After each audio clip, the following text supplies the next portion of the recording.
Back now with Congressman Mike Gallagher. Your party has a George Santos problem. The new speaker needs that vote. He needs the vote of George Santos, and yet there were those who were calling for Santos to be expelled. I know you're not a fortune teller. Where do you think this will end? Where would you like it to end? Well, one, I guess I confess I was surprised when I was in session last week how often I got asked about George Santos. And initially, I didn't even know who this guy was. I wasn't tracking the story. But literally every time I'd walk out of a meeting, someone would stick a microphone in my face and ask me about George Santos. So I'm like, why is this guy suddenly famous? I mean, I get it now, and I get that people are concerned about his, let's say, casual relationship with the truth. I think he got assigned the Small Business Committee and the Science Committee, so these are not the most desirable committee assignments. He won't be, as I said before, I don't think he should be on a national security-related committee like House Intel, not on my China Select Committee. So that concern is alleviated. There's an ongoing investigation in New York, as I understand it. I think if they were to find not just impropriety or lies, but actual illegal behavior, then we could have a separate discussion. Quite honestly, I don't know what the mechanism is for even removing him from Congress, and I get a little nervous whenever, you know, a small group of people in D.C. overrule the will of the people he works for, which is 750,000 people. Now, those people didn't have the benefit of some of this knowledge when they voted for him. They will next time, and I think he's going to have a lot of hard questions to answer going forward. But let's see where the investigation leads. Before we make wild accusations about if he did this or that illegally, let's actually have the benefit of facts on our side. But for now, I think it's appropriate that he's not on a national security committee. And you're right about the committee appointments, because even when Kevin McCarthy was asked, are you going to give him any decent committee assignments, he almost laughed and said, no, no. Is McCarthy looking for a way to negotiate this mess?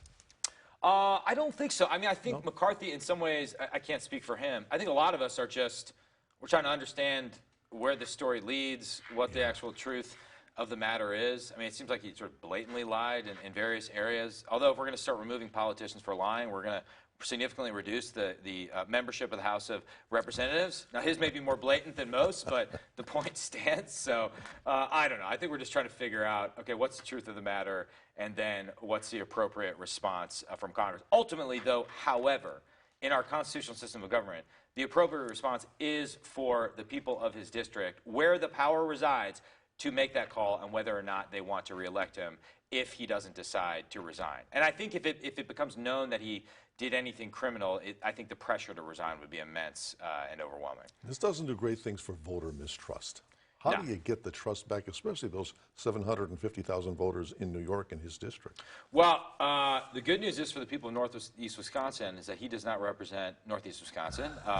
So they don't have to be concerned about that. And he's not going to be driving the train in terms of this or that policy in Washington, D.C. He will be one of 435 votes that are cast. So it's going to be on us as a party over the next 2 years to do serious, sober work, to do serious oversight of the executive branch, to pass common sense legislation that resonates with the American people, and to just prove ourselves worthy of the trust that the American people have given us by giving us a majority in the House of Representatives. It's really not going to be the work of one congressman. It's going to be the work of many. As we speak, the day we're taping this program, we hit the debt ceiling. Where do you think that's going to go? Because at this point, your party, McCarthy in particular, is not going to give in to anything the White House is doing. The White House won't give in to McCarthy. Where do you think it ends? Here's where I'd want it to end. And I say this as someone who's never voted for a debt ceiling increase, because it doesn't make sense to me to keep increasing the debt ceiling unless you pair that increase with some sort of sensible reform. So what I would like to happen is House Republicans working with Senate Republicans to negotiate in good faith with the White House and say, okay, if we're going to raise the debt ceiling again, we want a few sensible reforms paired with that process. So to me, what makes sense are, one, I have a bill called the Trust Act. There's a companion bill in the Senate. It's bipartisan in the Senate. It basically would create a series of rescue task forces for all the trust funds that are going insolvent. So that takes a look at our debt crisis from a long-term perspective in a way that won't impose short-term pain on anybody in America. That would be sensible. I think we should reform the budget process entirely, moving to something my predecessor, Reed Ribble, was talking about for years, which is a biannual budgeting process.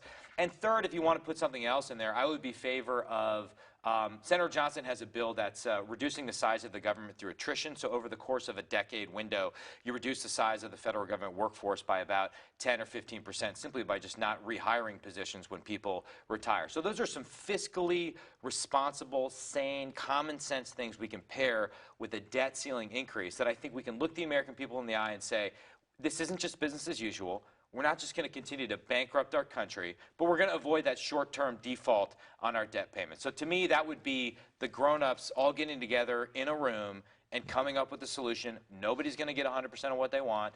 It's divided government. I get that common sense is an uncommon virtue in Washington, D.C., but that's where I'm trying to push the process. Our guest, Congressman Mike Gallagher, and we are back with much more right after this, so please stay with us.